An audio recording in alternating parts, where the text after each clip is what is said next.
Well, welcome everyone. You made it through the first week of Art 387, and wanted to let you know that your journal entries are all in the grade book. Thank you. I really enjoyed reading all of those, and it helps me to see where everyone's at. It looks like a lot of you are really enthusiastic about art, and that always, of course, warms my heart and lets me kind of see where we can, work with things a little bit. So thank you. Go ahead and check the gradebook for that. Also check the gradebook for your Review 1 quiz. And I'm just going to very briefly go over those quiz answers really quick. I may not do this every week, but we'll take a look. And if, I notice that the majority of students were getting a question wrong, it helps me know that, okay, maybe I didn't explain that quite as clearly, or students weren't understanding this, so we can kind of go back and go over it. So with this first question, according to Panofsky, the primary strata for discerning art, meaning in art, and then you were given 4 choices, and a lot of you went ahead and just selected all 4 choices, and you got half credit because you did get the couple that were right. But when we look at is reflected through the conventions in use by culture, remember that we don't really want to look at cultural norms so much in that primary strata. We want to just focus on whether or not everyone in the whole world would be able to identify this content, and that's not necessarily true, right? People in Africa, like we talked about, may not recognize the ballerina if they're in a remote place in the world. So always kind of look at that. We're really kind of just picking out content on a very basic level. So we wouldn't really be looking at the conventions of culture there.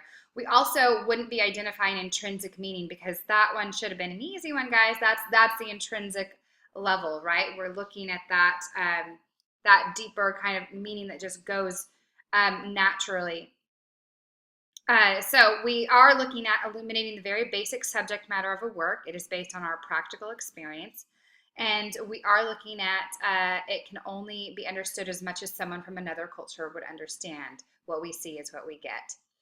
In question 2, the multiple choice question, when we consider social, cultural, and personal circumstances surrounding a work of art, we are looking at that intrinsic level.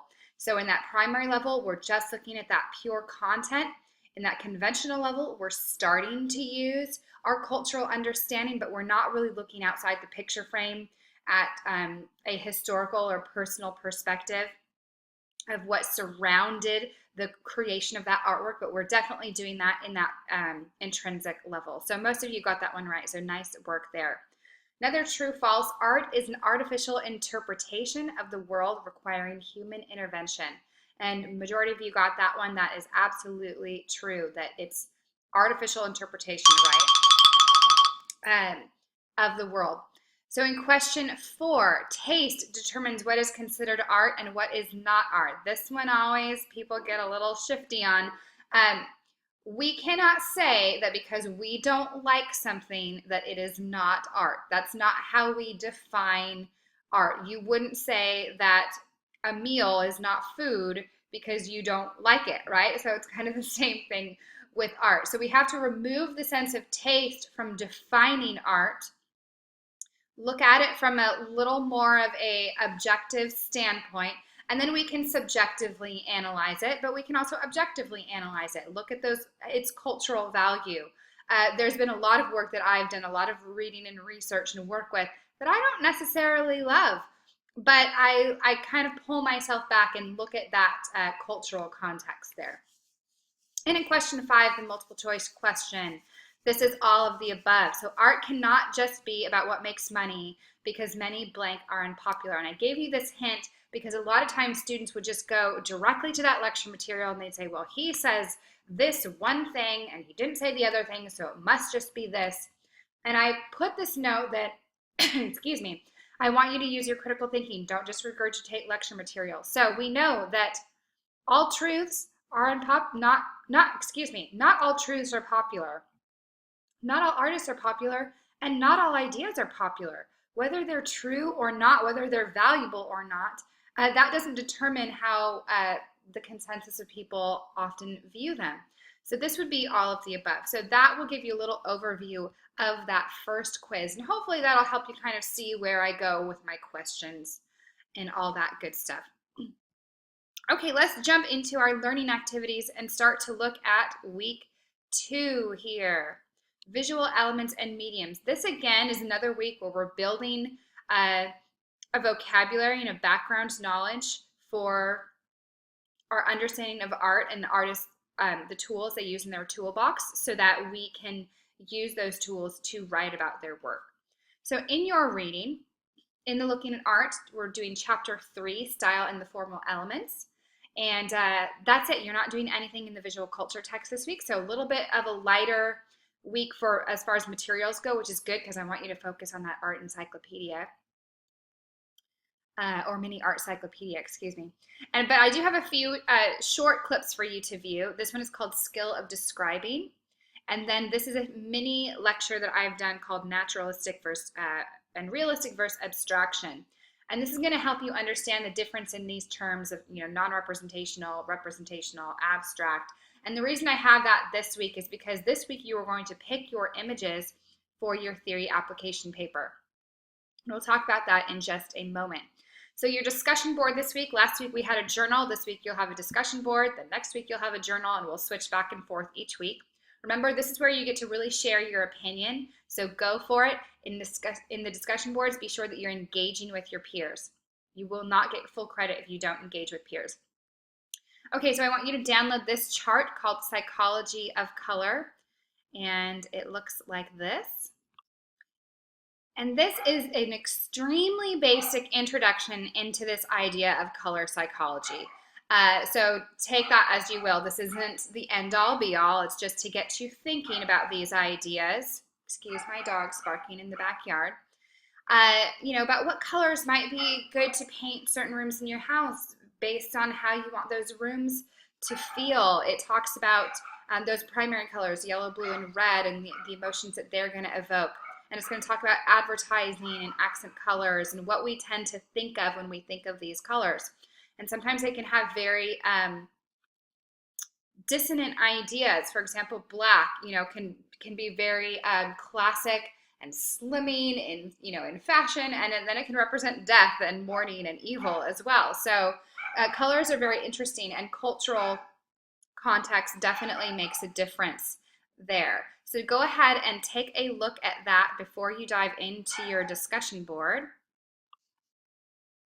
And then I want you to choose an artwork that has always moved you because of the use of color, and you're going to embed this image into your post with proper citation.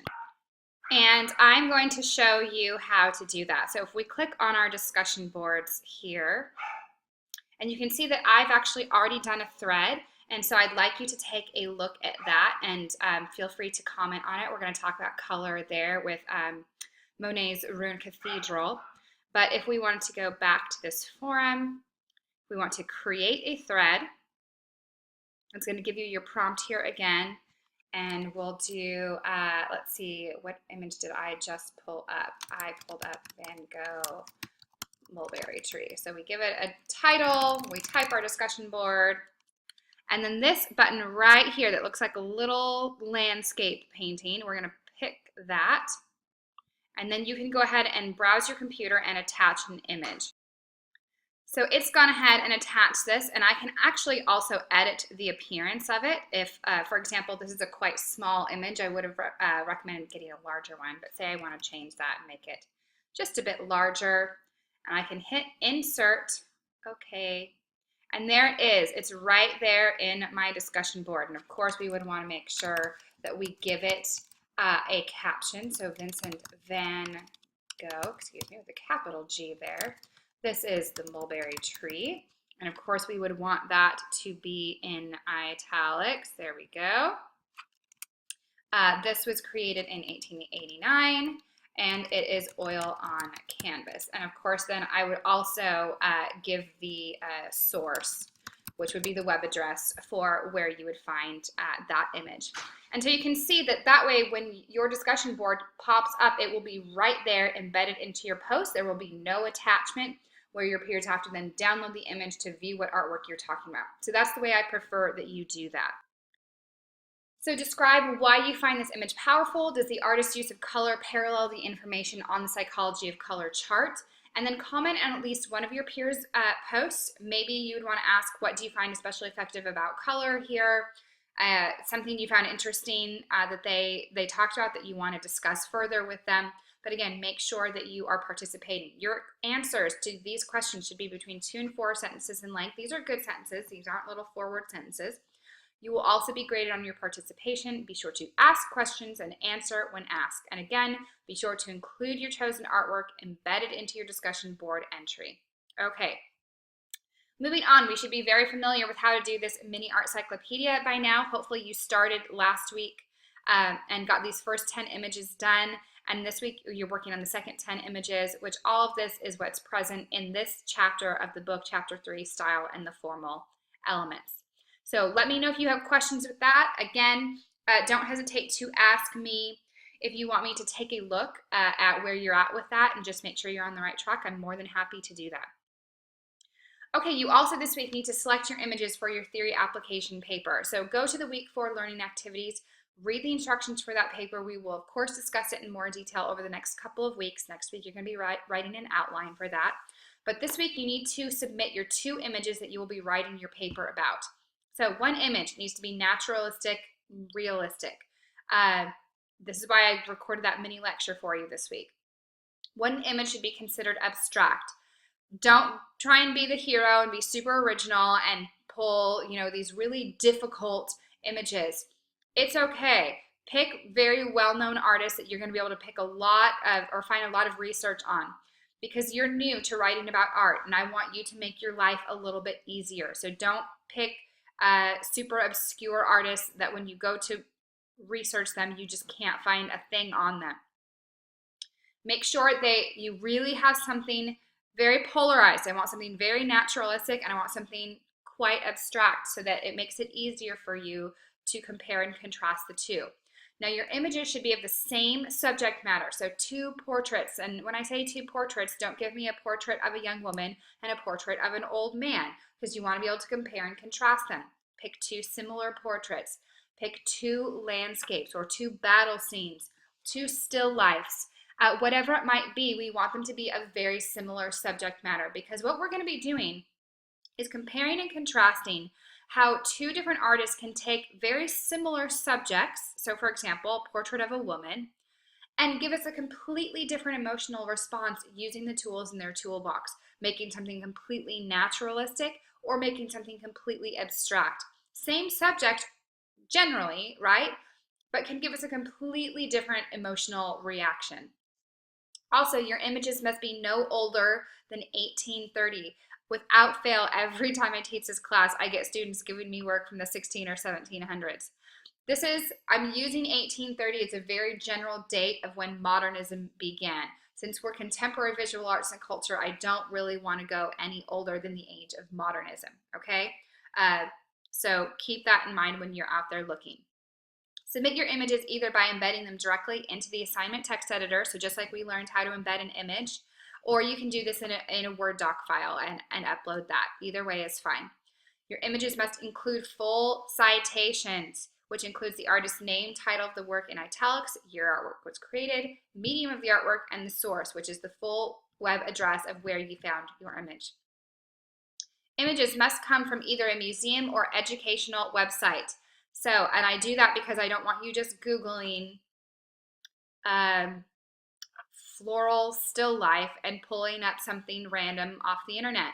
Because again, I want to make sure that when you go to write about Panofsky's 3 levels with this artist, that you're going to be able to find a lot of information. That's why I say go for the big names. Go for the Picassos and the Degas and the Van Goghs and the Delacroix and all these types of guys that we really know we're going to be able to find information on. So what I would do is before you actually submit your images, I would do a quick bit of research and just make sure, okay, I know that when I'm actually going next week to start my outline, I'm going to have a lot of good information about these characters, these artists, okay? So I've given you the Met Museum's website, the Google Cultural Institute, the Getty Museum, the Museum of Modern Art, the Art Institute of Chicago, the Louvre in Paris, the Museum of Contemporary Art, any .edu website or website of an established museum, you can explore different museums on the Google Cultural Institute as well, will be fine. But let's keep it from these types of sources. Okay, and last but not least, you have your quiz. So quiz, due Sunday midnight, images Sunday midnight. You have your mini art cyclopedia due this week, and you have a discussion board. So I typically tend to keep things to 3 assignments. One of these, however, is just submitting a couple images, so it's just a mini, really mini assignment. So let me know if you have questions about any of this. Remember, I'm your biggest advocate. I'm here to see you succeed, but I can't help if I don't know there's an issue. So enjoy this week and have a great time working on this stuff.